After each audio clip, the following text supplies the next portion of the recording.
Allons revenir sur une séquence qui s'est passée à Mediapart. C'était face à une journaliste de Mediapart, Rachida El Azouzi, qui s'occupe du social. Eh bien, c'est monsieur Emmanuel Macron à Mediapart à propos, au fond, de l'ubérisation. Vous allez voir. Allez à Stein expliquer aux jeunes qui font chauffeur Uber de manière volontaire qu'il faut mieux aller tenir les murs ou dealer. Allez leur expliquer. Allez, là, nous, on est bien, on est dans le 12e arrondissement, il n'y a personne qui est au RSA, moi je ne suis pas, vous n'y êtes pas. Allez leur expliquer que c'est mieux pour eux, parce que nous, on a pensé que c'était mieux pour eux. Notre défaite collective, c'est que les quartiers aujourd'hui où Uber embauche, mais Uber comme d'autres qui sont français, embauchent ces jeunes, ce sont des quartiers où nous, on ne sait rien leur offrir. Ni vous ni moi. Rien. Et la réalité, c'est qu'en effet, ils travaillent parfois 60-70 heures pour toucher le SMIC. Mais ils rentrent dans la dignité. Ils trouvent un travail, ils mettent un costume, une cravate, ils montent dans une voiture. Mais peut-on pas leur offrir mieux ? Mais d'accord, mais qu'est-ce qu'on leur offre de mieux depuis 30 ans ? Moi, je veux bien. Qu'est-ce qu'on leur a offert de mieux ? Qui a proposé quelque chose de mieux ? Vous ? C'est moi ? le chemin non. des anglo-saxons, c'est le travail Mais en corps, pardon, mais c'est ça moi que vous j'assume voulez ? totalement de dire... Mais non, mais réduisons le temps de travail. Mais pardon de vous le dire, mais réduire le temps de travail, on l'a fait. On ça l'a a fait. créé des Le emplois. réduire unilatéralement, mais dans ces cas-là, collectiviser la totalité de nos structures de production, ça ne marchera pas. Donc, ce qu'il faut faire derrière, c'est leur apporter les protections, premier point, pour répondre à votre question, et deux, c'est qu'il y ait une trajectoire de progrès. C'est ça qui est fondamental. Donc, un, apporter les protections. Je ne suis pas pour l'ubérisation de la vie économique, parce que je n'aime pas ce terme. D'abord parce que ce qui me choque, ce n'est pas la situation que je décris, qui aujourd'hui est un état de fait et permet à certains d'avoir un quotidien meilleur qu'hier. C'est le fait, par exemple, que leur employeur ne paye pas d'impôts en France. Ça, c'est un problème. Non, mais ça, c'est un vrai problème contre lequel on doit se battre. Le deuxième point, c'est de protéger ces jeunes ou moins jeunes qui rentrent dans la vie active par, en effet, ce statut d'auto-entrepreneur ou de micro-entreprise fiscale qui n'a pas attendu Uber pour exister. Il y en a des tas qui l'étaient en tant que taxi, qui le sont dans d'autres professions. Bon. Et trois, ces jeunes-là, ce qu'il faut faire pour les sortir, c'est pas leur dire on va réduire le temps de travail, tu vas avoir une super promesse. Ça n'a marché nulle part. Citez-moi le pays qui a fait ça où ça a marché. Il n'y en a pas. Je n'ai pas de comparable. Bon, je vais leur dire, tu vas aller retenir le mur demain, ou tu vas continuer tes trafics, ou tu vas être au RSA. C'est ça la promesse qu'on veut pour eux ? Moi, non.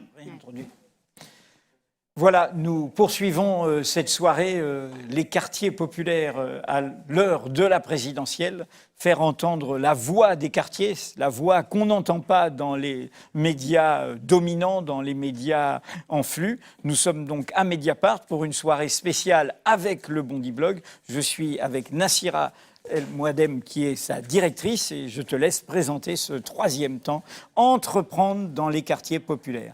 Entreprendre dans les quartiers populaires à un moment quand même toujours de crise sociale et économique dans ces mêmes quartiers. Et c'était aussi cette synthèse-là qu'on voulait présenter avec vous, avec des visages peu connus, voire pas connus du tout. Et on est très ravis de vous recevoir aujourd'hui. Ces initiatives que vous représentez, ces créations d'entreprises, ces volontés aussi de changement, d'incarnation d'un empowerment, à la française, et on en parlera avec certains d'entre vous. L'idée, c'était de raconter ces quartiers populaires à travers ce prisme-là. On parle beaucoup de chômage de masse, ce qui est vrai, avec des chiffres catastrophiques dans les quartiers populaires, 45%, pour n'en citer qu'un, de jeunes de moins de 25 ans qui sont au chômage dans les quartiers prioritaires politiques de la ville, comme on le dit dans le jargon, mais en même temps avec des créations d'entreprises, avec des initiatives, des porteurs de projets qui font face tout de même à un écosystème qui parfois ne veut pas les intégrer, ou alors à des difficultés qui sont d'ordre financier pour tout simplement créer son entreprise, ou aussi à de la précarité, et on le verra sûrement aussi dans le cadre du débat. Justement, pour ce débat, nous recevons donc Grégoire Kopp. Bonsoir, vous êtes le porte-parole de Uber, directeur de la communication de l'entreprise Uber France.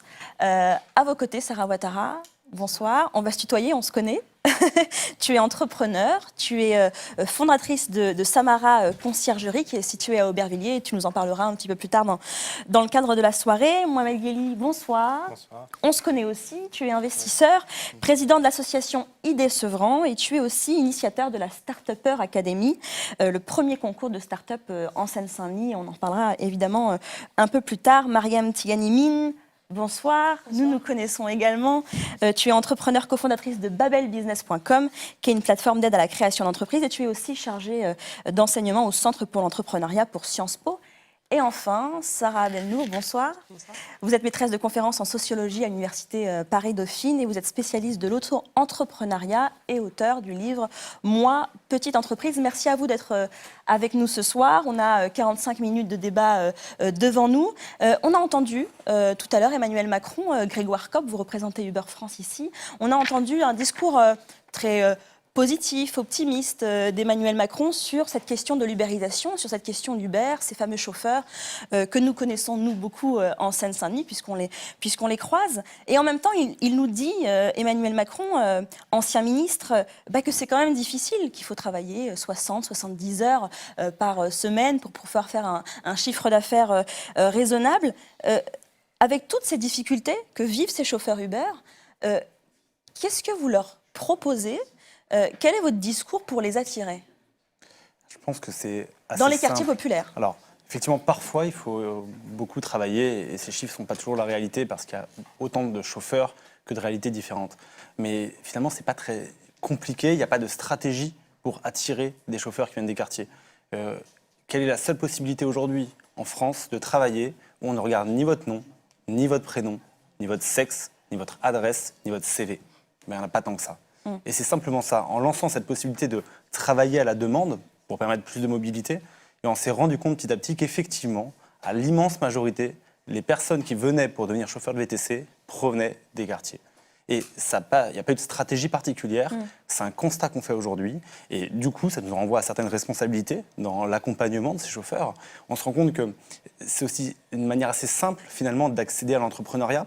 Et ça leur permet de travailler avec pas mal d'accompagnement, puisque Uber n'est pas tout seul, il y a plein d'autres applications, et puis sous un secteur, il y a des loueurs de voitures, il y a des comptables, il y a des assureurs, il y a tout un secteur qui s'est organisé pour accompagner cette création d'entreprise. Vous avez une statistique sur combien de chauffeurs chez vous viennent des quartiers prioritaires? Non, on n'a pas cette statistique, mais c'est un chiffre qui est extrêmement important. Et dans notre centre où on accueille tous ceux qui veulent se renseigner sur ce métier de chauffeur, c'est un espace qui est à Aubervilliers, il y a 800 personnes par jour qui viennent se renseigner pour voir comment est-ce que je peux devenir chauffeur. Et donc là... 800 par jour. 800 par jour, c'est absolument énorme. Et donc on a dû nous-mêmes s'adapter en prenant des locaux plus grands, du coup en se mettant à Aubervilliers, en prévoyant un parking en dessous pour qu'ils puissent venir. Et on est presque dépassé par ces responsabilités-là. Nous, on est quoi? On est une application technologique pour faire de la mobilité. Et on se rend compte qu'en fait, c'est devenu presque un phénomène de société, avec ce nom, ce mot ubérisation qui est rentré dans le dictionnaire. On ne sait pas trop ce que ça veut dire. C'est un peu comme Schtroumpfé, chacun y met ce qu'il veut. Ça peut être très positif, ça peut être très négatif. Donc à nous maintenant d'essayer d'accompagner ça et d'être à la hauteur de cette responsabilité, puisqu'on a un fort succès, et d'accompagner pour faire mieux et faire plus. On y reviendra un peu plus tard. Sarah Ouattara, vous avez donc, tu as fondé ton entreprise, une conciergerie. Est-ce que tu peux d'abord nous la présenter, nous parler aussi peut-être de ta vision à toi de l'entrepreneuriat? Est-ce qu'elle est si différente, par exemple, de Grégoire Kopp, représentant d'Uber? Est-ce qu'elle est si différente d'Uber, par exemple? Est-ce que tu te reconnais dans ce modèle-là? Alors, en effet, moi, j'ai créé donc Samara Conciergerie avec une idée simple, c'est que j'ai eu au bout d'un moment envie aussi de m'investir autrement, d'opérer une reconversion professionnelle, et ça passait par cette conciergerie. L'idée, c'était surtout d'apporter du service à des salariés qui venaient sur ce territoire, donc la Seine-Saint-Denis, tous les jours. Et finalement, les publics n'arrivaient jamais à se... Parce que ça veut dire quoi, le mot conciergerie, pour ceux qui ne seraient pas habitués? Alors, la conciergerie... On connaît ça vaguement dans les grands hôtels. Tout à fait. La conciergerie, c'est quoi?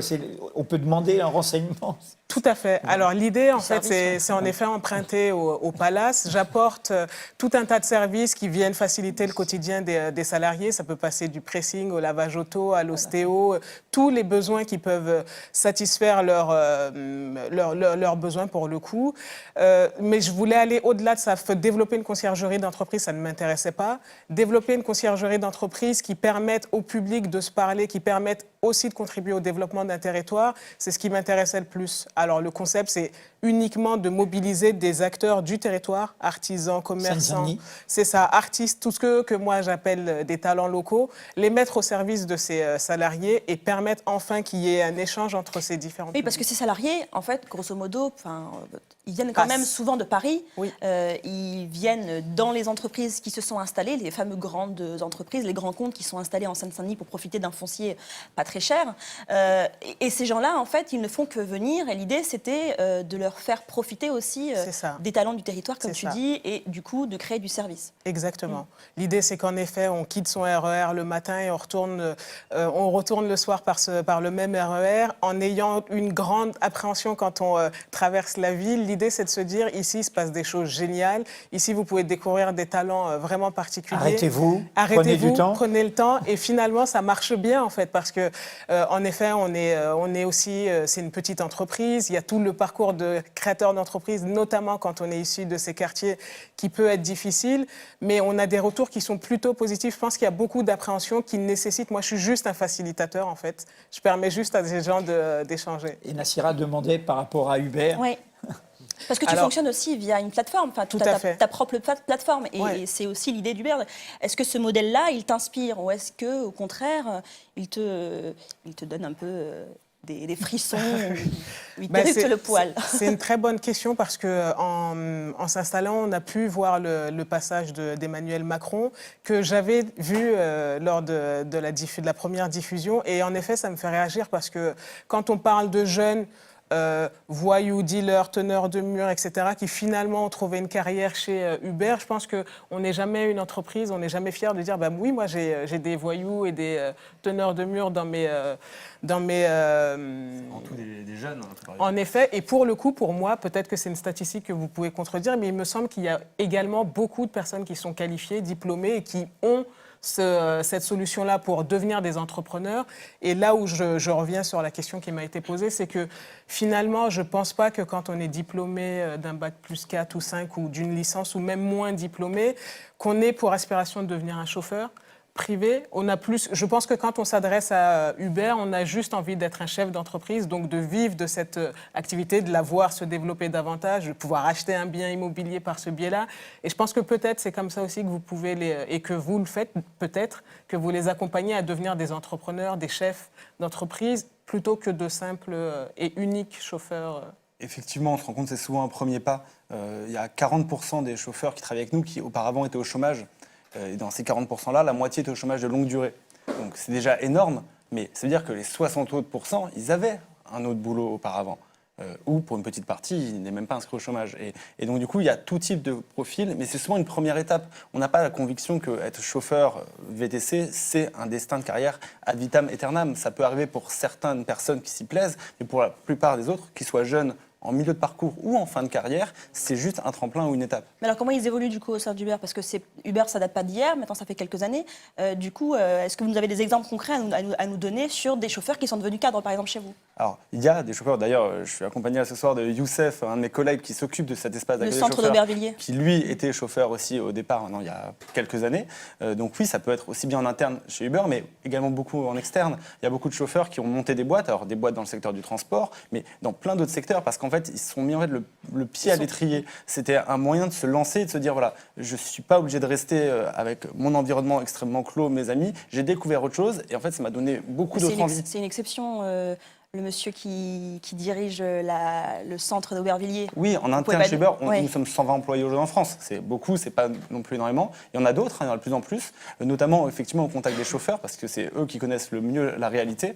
Mais nous, notre but, c'est pas forcément qu'ils travaillent pour Uber en tant qu'employés ou qu'ils restent chauffeurs VTC. C'est vraiment aussi de pouvoir développer ça. Et en cela, je pense que la formation continue au XXIe siècle va être extrêmement importante. Et le fait d'apprendre à travailler à travers des SMS, avec un smartphone, avec une application, c'est aussi quelque chose qui permet de se projeter dans une autre dimension.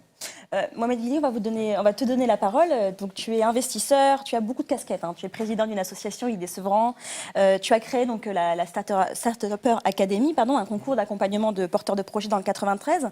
Il y a pourtant cette fameuse French Tech en France, dont on parle beaucoup.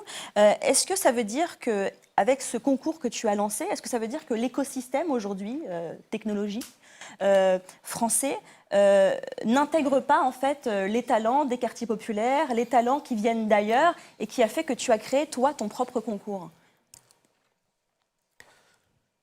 Déjà, l'écosystème dont on parle, c'est un écosystème qui est nouveau. C'est-à-dire en France, il est en construction, donc qu'il l'intègre pas aujourd'hui, ça me paraît pas choquant. Enfin, si vous me posez la question de est-ce qu'il l'aurait intégré naturellement, ça on n'est pas sûr. Et c'est à chaque fois des initiatives de gens qui comprennent des problématiques à un moment donné, dans un endroit donné, qui ont des actions qui permettent des fois de... On s'en rendra peut-être pas compte dans l'avenir, mais... Non, mais ce que je veux dire, c'est que ce discours-là, par exemple, qui est tenu par Grégoire Kopp, un discours d'intégration, d'effacement de toutes les différences, etc., finalement, il a ses limites, puisque pour pouvoir mettre en place des start-up dans le 93, pour leur donner les moyens de pouvoir exister, il a fallu, par exemple, pour la Seine-Saint-Denis, que toi, tu crées ton propre concours. Donc, il y a des limites, finalement, à cette ouverture-là. C'est vrai pour les start-up et c'est vrai pour tous les domaines. Enfin, ça, c'est connu. Et en fait, il n'y a que ceux qui ne veulent pas le voir qui ne le voient pas. C'est-à-dire qu'on n'a pas besoin, on peut avoir besoin d'études et de rapports. Moi, personnellement, je n'en ai pas besoin. C'est-à-dire que j'ai vécu à Sevran, je suis né pas très loin de Sevran, et j'ai fait toutes les étapes. J'ai fait mon collège à Gallois, etc. Donc, je suis allé à l'université, je suis aujourd'hui investisseur. Donc, j'ai vu les différences d'environnement dans une zone géographique qui est très petite, finalement. Et vous parliez de la French Tech. Enfin, moi, je pense que il faut pas. Moi, j'ai eu du mal quand j'ai expliqué au démarrage ce que c'était que la Start-Upper Academy. Est-ce que vous pourriez, justement, c'est la question que j'allais poser, parce que pour ceux qui nous écoutent, il faudrait que l'on dise, c'est quoi la Start-Upper Academy ? Alors la chose, c'est qu'il y a, depuis une dizaine ou une quinzaine d'années, c'est quelque chose de très nouveau historiquement, et relativement très nouveau. Il y a un écosystème start-up qui est en train de se créer en France. Ça vient 5 ans après l'événement d'Internet, et qui fait qu'il y a une digitalisation. En fait, il y a des changements structurels dans l'économie où, quand avant on allait chercher l'innovation dans la R&D des grands groupes ou dans les pôles de compétitivité, on fait un peu comme ce qu'on fait depuis déjà des décennies en Silicon Valley ou dans d'autres pays. On va chercher l'innovation là où elle se trouve, dans la tête des gens, dans le crowd en anglais, dans la foule. On voit votre site qui défile pendant que vous parlez. Allez-y. Et si vous voulez, en France, là, pour le coup, l'État et les autorités publiques ont eu des initiatives, ont pris des mesures. Depuis 1997, il y a eu des avantages fiscaux pour essayer. Parce que si vous voulez, la France, c'est pas un pays culturellement dans l'investissement en capital et encore moins dans le venture. C'est quelque chose qui se construit, qui est nouveau. Et alors, l'académie, c'est quoi que vous avez créé ? L'académie, alors l'objectif, c'est qu'il y a un écosystème qui aujourd'hui est parisien, il faut le dire, mais on a l'opportunité d'être dans un moment de l'histoire où c'est quelque chose qui est en construction forte, vite, et une forte dynamique, où si on fait des efforts pour intégrer un maximum de gens dans cette dynamique, eh ben on peut avoir demain quelque chose de beaucoup plus fort et beaucoup plus puissant à l'échelle de l'économie nationale. Et aujourd'hui, en fait, ceux qui sont au cœur de l'information, qui sont les grandes écoles, sans citer de noms d'ingénieurs ou de commerce, ils ont tous, depuis quelques années, créé d'abord un programme entrepreneurial innovant, ensuite des incubateurs et maintenant des fonds d'amorçage pour leurs étudiants. C'est-à-dire qu'ils ont compris vers où on allait, mais de là à ce que cette information arrive à Sevran ou n'importe quelle commune d'Île-de-France, il va se passer peut-être 15, 20 ans, et peut-être que ça n'arrivera jamais parce que d'expliquer aux gens qu'il faut faire, quand on est très bon, les meilleures chances de réussir sa carrière, c'est de faire une prépa et une école, c'est pas encore arrivé aujourd'hui. Et alors que ça fait déjà très longtemps. Donc cet élitisme, il marchait bien dans la structure de l'économie qui était celle d'avant. Aujourd'hui, Internet, ça bouleverse les choses. C'est-à-dire qu'avec Uber, ils ne sont pas allés toquer à la porte pour dire, s'il vous plaît, il faut nous autoriser à faire ça. C'est-à-dire qu'on a essayé de les en empêcher, mais on ne peut pas. C'est-à-dire que c'est plus fort. Il y a des forces qui font, il y a des gens qui cherchent du travail, qui sont prêts à payer moins cher, qui sont prêts à travailler plus. Et ces choses-là, on ne peut pas les en empêcher. Donc la Start-Upper Academy, pour répondre à votre question, c'est l'objectif d'aller faire comprendre aux gens qu'il y a une dynamique qui existe et il y a un écosystème qui est en train de se construire. Pour ceux qui veulent, que ceux qui sont intéressés par l'entrepreneuriat innovant, c'est-à-dire créer une start-up, avoir des idées et des innovations, les mettre en œuvre grâce à Internet. Aujourd'hui, on peut faire du marketing pas cher, candidater et ensuite... s'intégrer dans cet écosystème. Donc, ce qu'on fait avec la Start-Up Academy, on prend une image de l'écosystème, c'est les financiers, les investisseurs, le capital risque, tous les tours d'amorçage, et on ramène une espèce d'image de l'écosystème parisien en banlieue sous forme d'un concours. Donc, on passe un temps pour aller chercher toutes les startups qui existent, qui malgré leur environnement ont réussi à exister. et on va les former et les sélectionner. On prend 4 lauréats, on les forme dans une formation intensive. Ils font un concours et ils sont montés le 2 mars dernier sur scène devant 300 personnes. À Sevran. Où il y a eu à Sevran. Et c'est la grande particularité de l'événement, c'est que ça se passe à Sevran. Il y avait un jury d'investisseurs qui sont parisiens pour le coup. Il y avait quelques accélérateurs, dont Station F, celui de Xavier Niel, qui a offert la place aux vainqueurs. Et ils ont pitché devant les gens. En fait, pourquoi est-ce que c'était important? C'est qu'on a besoin de faire de la pédagogie pour dire, voilà, ce qui existe, voilà ce que c'est que l'écosystème. Comprenez ce qu'il est, et si vous êtes capable de vous y intégrer, intégrez-vous y. Et pour faire juste un lien très rapidement avec ce que vous avez dit sur la French Tech, la French Tech, c'est une initiative qui vient d'en haut. Qui vient d'en haut, bien sûr. Et nous, c'est une initiative qui vient d'en bas.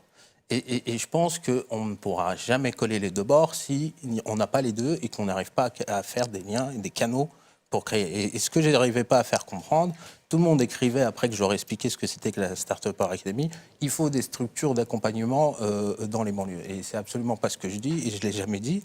Ce que je dis, c'est qu'il y a des gens, enfin, l'Île-de-France, elle n'est pas grande, il y a des gens qui sont en dehors de cette dynamique, il faut les y intégrer et avoir une dynamique plus forte. Mariam, toi, tu as fondé ton entreprise qui aide donc à la création de projets, babelbusiness.com.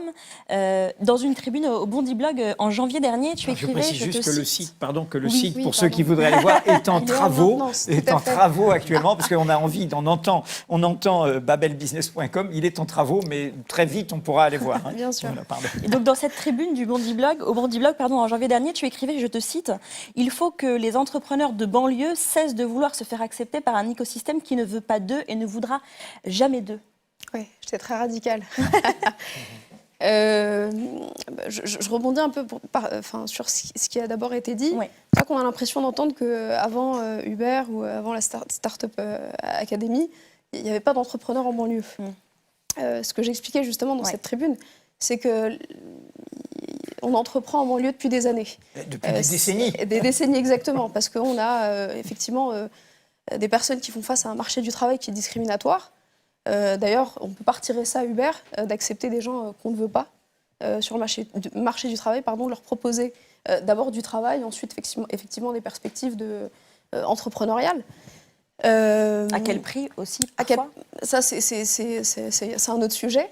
Mais effectivement, des entrepreneurs dans les banlieues, il y en a beaucoup dans différents domaines, dans l'alimentaire, dans la restauration, dans les services à la demande. C'est vrai qu'on n'en parle que maintenant.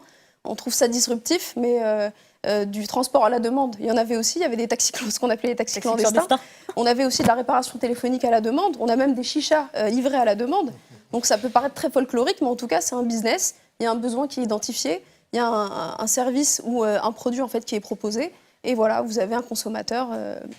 Donc pour moi, c'est du business. En fait, ce que tu dis, c'est qu'il faut que les porteurs de projets, les entrepreneurs, les start-upers, peu importe comment on les appelle, ceux qui sont à l'initiative d'entreprise, n'aient pas honte de ce qu'ils sont. Ça exactement, et qu'on les valorise aussi, parce qu'ils ont beaucoup inspiré de très grands acteurs économiques. On prend par exemple l'exemple de l'épicier ethnique, qui a inspiré en fait les grands groupes comme Carrefour, comme Auchan, qui ont fini par créer des petites supérettes en fait de centre-ville.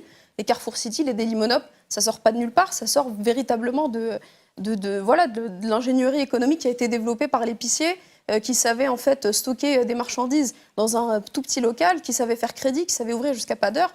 Donc c'est une sorte d'innovation inversée en fait qui a été reprise. On a la même chose avec le streetwear. Pendant des années, on nous parlait du style racaille des banlieues, c'est-à-dire la casquette, le survêt, etc. Quand Kenzo en fait, sort son pull avec la tête de tigre en 2012, on a crié au génie, alors qu'il y avait Bilal, Adedi, Ernest. Bulrot, pour ne citer que. Et en fait, le drame dans tout ça, c'est qu'on a des personnes qui entreprennent, et quand on fait le rapport entre les moyens mobilisés et les résultats obtenus, c'est du génie économique, mais en fait, personne ne le reconnaît. Pareil pour les kebabs. On trouve que les kebabs, c'est du vulgaire commerce. Par contre, quand Big Fernand fait des burgers, on trouve ça génial. Voilà. Mais moi, je dénigre ni Big Fernand ni les kebabs. Pour moi, en fait, c'est du business. Après, c'est une question de perspective. C'est aussi une question de paillettes. Il y en a certains qui passent mieux que d'autres. Il y en a certains qui sont plus cités dans les revues tech, etc. et qu'on considère comme des startups, alors que les autres, on les désigne comme des commerces. Voilà. Mais le sens de la tribune, ça voulait dire faut qu'on s'affirme nous-mêmes et on a la dialectique du haut et d'en bas qui était dite tout à l'heure, non?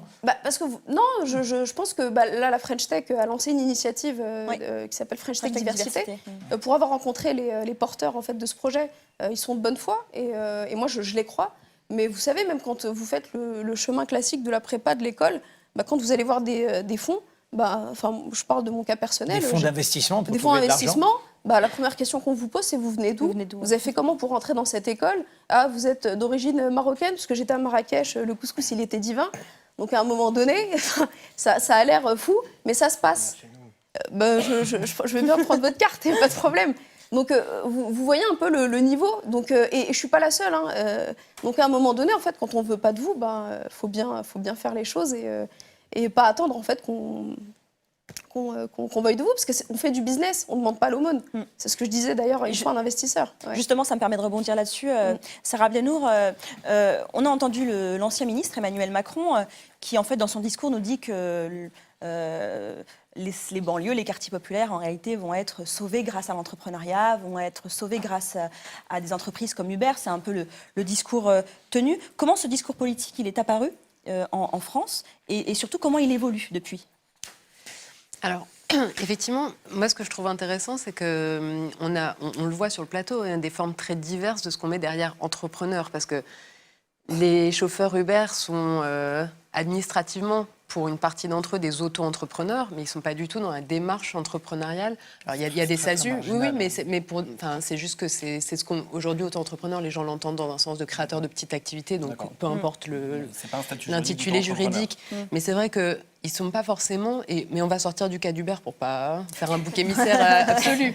Mais ces personnes qui sont dans ce nouveau statut d'auto-entrepreneur sont assez différentes, même très différentes, de personnes qui vont monter vraiment, qui vont avoir une idée, monter une initiative et lui donner une forme d'entreprise. C'est-à-dire qu'aujourd'hui, les auto-entrepreneurs sont quand même dans une large majorité dans des situations de salariat déguisé. L'auto-entrepreneuriat sert quand même beaucoup de modalités d'embauche et finalement un outil qui a été beaucoup utilisé par les patrons, bien plus qu'il n'accompagne des démarches de création d'entreprises réelles. Dans tous les secteurs, derrière, dans des secteurs effectivement très, très variés.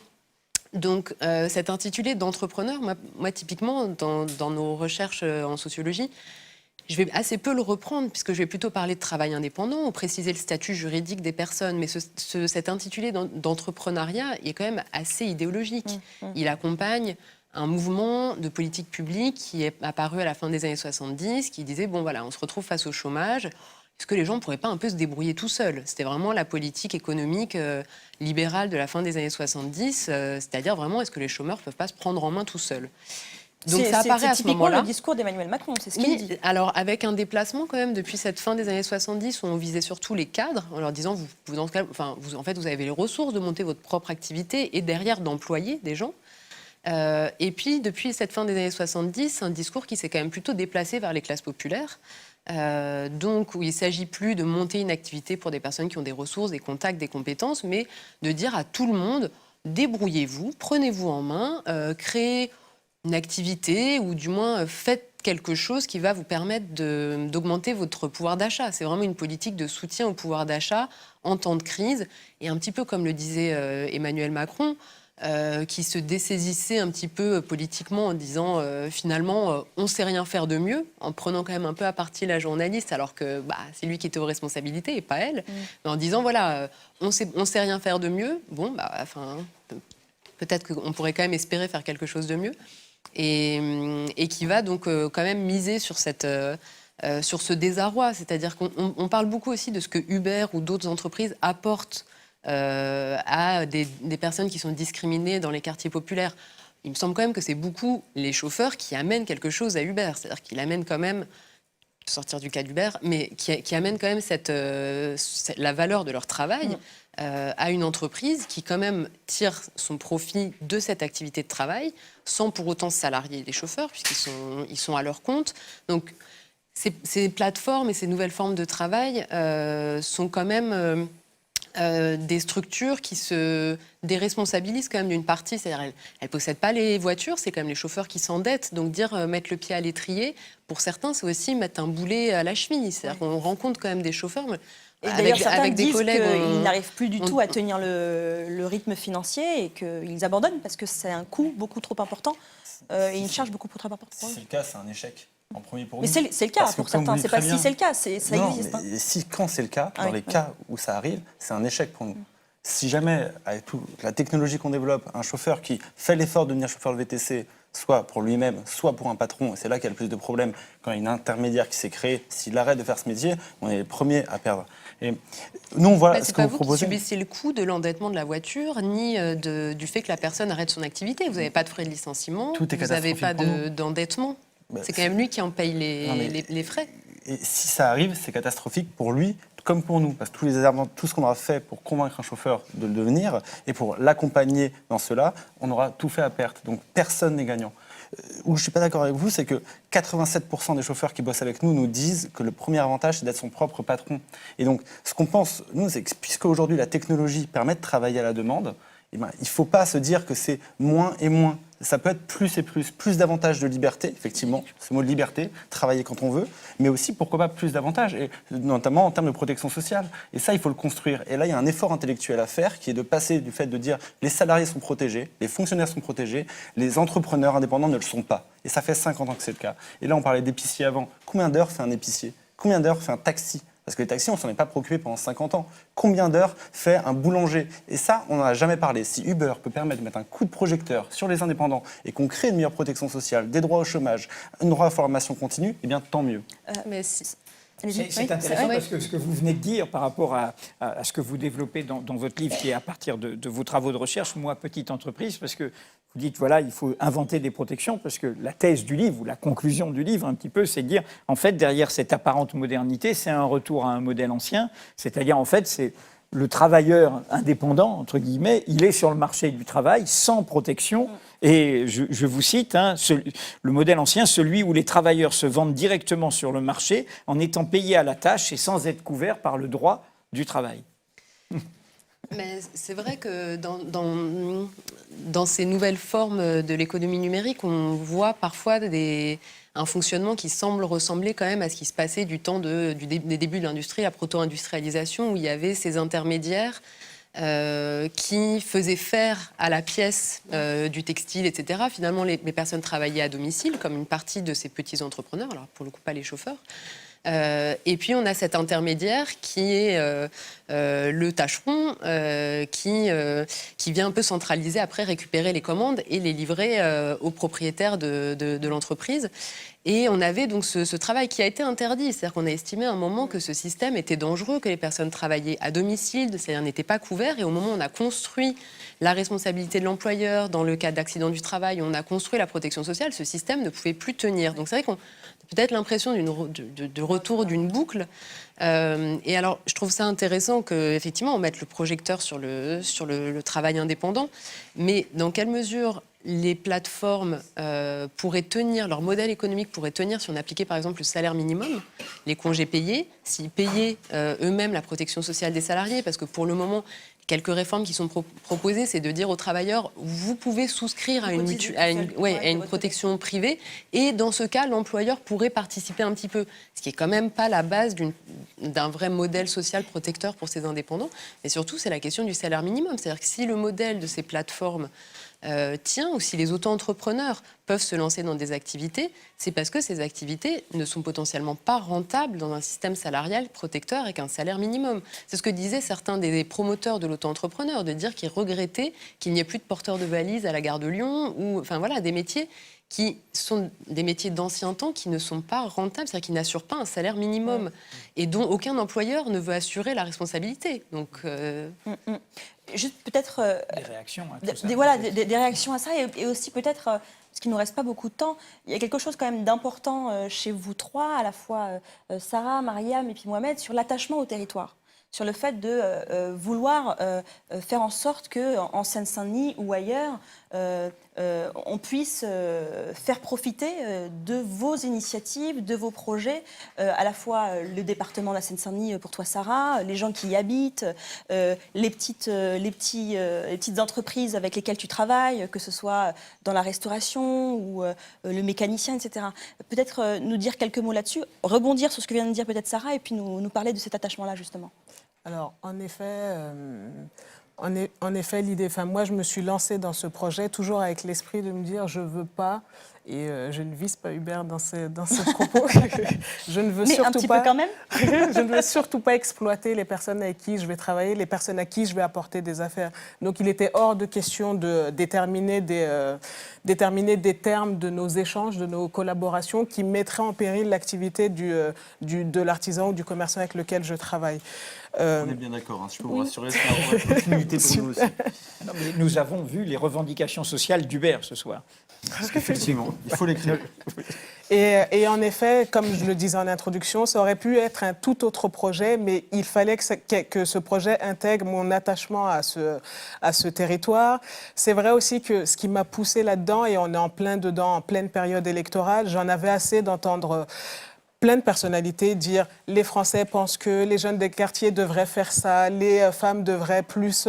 J'avais envie aussi de porter mon message, de porter le message que j'entendais autour de moi, de contribuer à un présent, en fait, parce que souvent, quand on parle de ce territoire, on entend souvent la Seine-Saint-Denis, c'est la France de demain, la Seine-Saint-Denis, c'est le futur, sauf que moi, je suis dans le présent, et dans le présent, je vois des gens qui avancent beaucoup plus vite que moi.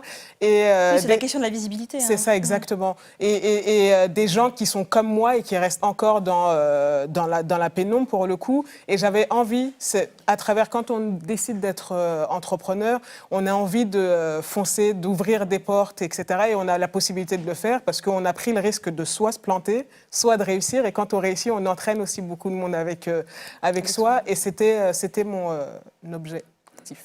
Madame ? Enfin, moi, en ce qui concerne les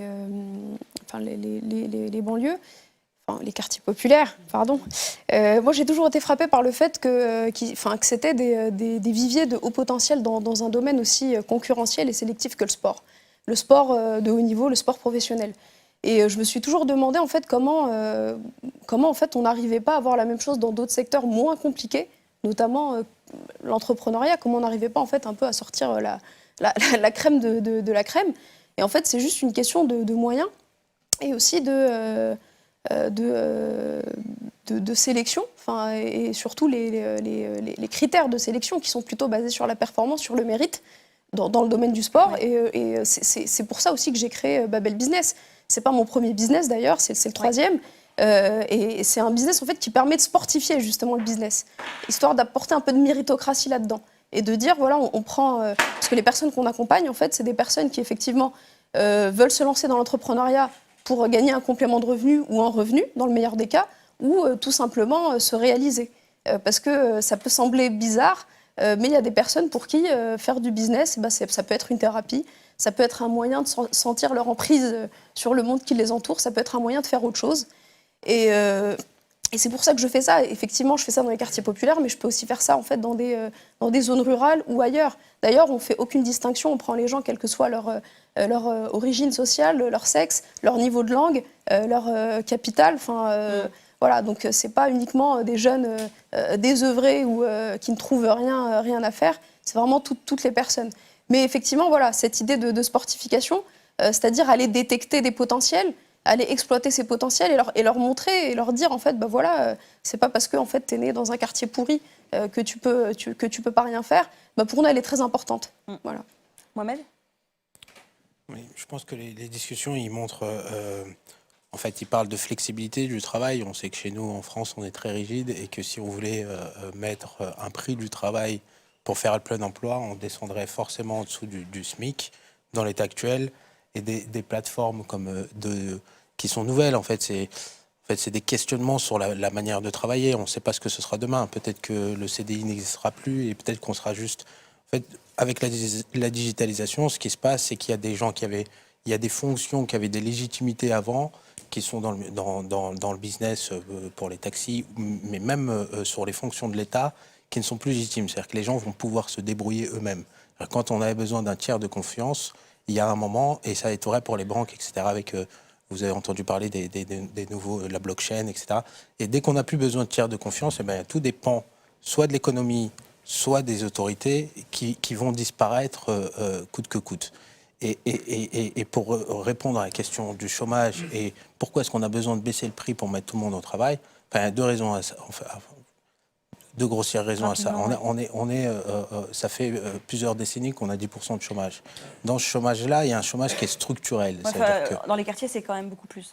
Et dans les quartiers, c'est encore plus. Et on a un chômage structurel, et quand il y a un chômage structurel, eh ben, il faut faire des mesures structurelles, c'est-à-dire qu'il faut soit créer de la valeur, soit que la redistribution de la valeur entre le capital et le travail soit différente. C'est-à-dire qu'à un moment, si on crée que ça de valeur, il faut que tout le monde puisse travailler. C'est le deal avec l'État, normalement. Enfin, c'est comme ça qu'on le comprendrait. Et si ce n'est pas le cas, soit il faut faire de la redistribution, soit il faut créer de la valeur. Et pour créer de la valeur, on n'a jamais eu aussi besoin aujourd'hui d'une ressource qui est importante, qui sont les gens des quartiers populaires. Il y a une jeunesse, il y a une envie, il y a de la niaque, et des fois c'est beaucoup perdu. Il y a des idées, enfin, comme partout, mais encore plus parce que les gens ont envie. Et il faut utiliser, je pense qu'on n'a pas exploité cette ressource depuis trop longtemps, et que même dans la crise actuelle, parce que le chômage structurel, il est encore vrai, et dans la crise actuelle, il faut user de tout ce qu'on peut pour pouvoir remettre... changer, quoi, casser, en fait, trouver des solutions à ce chômage. Et après, on arrêtera de discuter du salaire minimum, etc., parce qu'il y aura assez de valeur pour tout le monde. On arrive à la fin, mais j'avais une question, si vous pouviez réagir assez brièvement, parce qu'au fond, on est dans cette campagne présidentielle, on parle entreprise, on parle économie, et vous savez tous, chez les économistes, il y a quelque chose qui ne se mesure pas, qui ne se met pas en équation, qui est la confiance.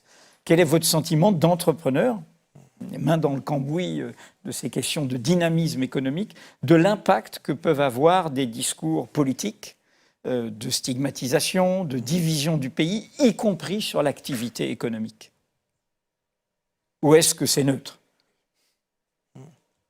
C'est assez évident avec tout ce qu'on vient de dire. C'est-à-dire que quand on parle des gens qui s'autocensurent, on parle de discrimination. C'est-à-dire que quand un homme politique a un discours discriminant, ce qui est le pire, c'est que ça a un impact sur tout le reste de la société. C'est-à-dire que demain, on aura de la discrimination dans un bureau à cause de ce qui a été dit.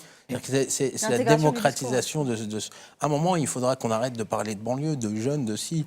Pourquoi l'entrepreneuriat des banlieues? Mais pourquoi? Parce qu'il y a un entrepreneuriat des banlieues. Et à un moment, il faudra qu'on arrête de faire ça. Et je pense que ça passe beaucoup. On arrêtera quand les difficultés s'arrêteront aussi. Oui, après, quand on voudra chercher des solutions, mais enfin, moi, quand on me dit, est-ce que vous avez des recommandations à faire? Enfin, déjà, il faut se bouger, il n'est pas trop tôt. Et l'autre chose, c'est que quand les gens ont envie, eh ben, ils trouveront des solutions. Il faut d'abord avoir envie, je pense. Sarah, allez-y. Moi, je sais que j'ai un petit côté maso, je vous l'apprends aussi, mais en voyant la déliquescence un peu du paysage politique, moi, ça me renforce un peu plus dans l'idée. J'ai davantage confiance en la société civile. Je suis, et tu as pu visiter, installé dans un espace de coworking, plein coworking. Et là, on est toutes des petites structures qui, finalement, on est tous rattachés à une chose, développer notre environnement, développer des écosystèmes, partager ensemble, mutualiser les moyens. Et autour de nous, il y a tellement de gens qui veulent faire qu'à côté, s'ils veulent... enfin, ces discours-là ne m'atteignent plus du tout, en fait, me renforcent davantage.